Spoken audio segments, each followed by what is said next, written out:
Il y a un an, Faustine Nogrotto perdait la vie des suites de son encéphalomyélite myalgique et du syndrome de Gougerot-Sjogren. Le 29 janvier 2022, la maman de l'ancienne candidate de la Star Academy a souhaité lui rendre un bel hommage. Le 29 janvier 2022 était une triste date d'anniversaire.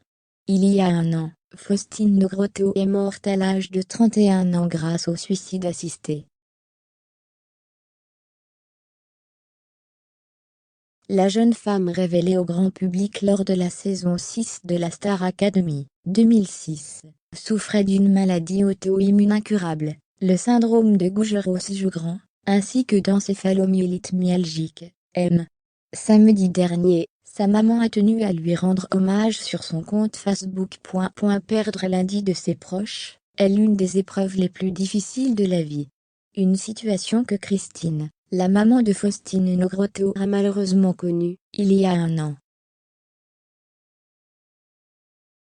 Après des années de combat, sa fille s'est rendue en Belgique, afin d'abréger ses souffrances. Une douleur évoquée à travers un vibrant hommage, sur son compte Facebook. Elle a fait savoir que pour cette triste date d'anniversaire, ses proches se rendront au cimetière pour lui faire honneur. Car cela fait un an qu'elle a fait le voyage sans retour qu'elle souhaitait tellement.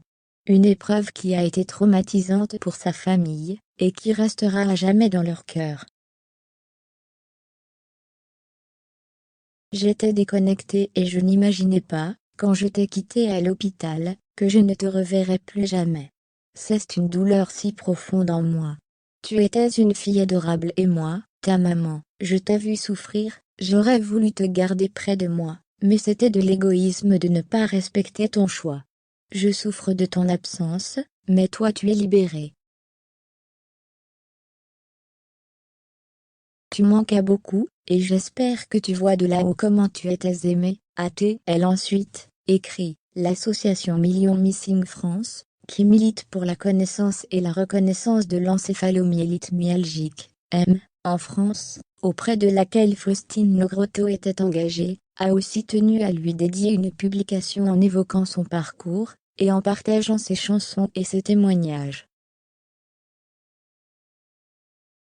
Le 23 avril prochain, le public qui se rendra au théâtre de Coïs-la-Forêt, dans l'Oise, pourra assister au concert caritatif en hommage à Faustine Nogrotto, et au profit de l'association Millions Missing France. C'est à partir de 2013, que la jeune femme a commencé à se battre contre la maladie.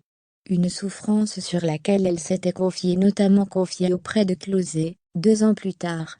Je suis tombée à 6 de tension. Mes muscles me brûlaient tellement que je hurlais de douleur. Depuis, mon état n'a jamais cessé d'empirer. Je souffre le martyre, mais il n'existe aucun traitement pour ces pathologies. La migraine et les douleurs articulaires et musculaires ne me quittent pas, expliquait-elle.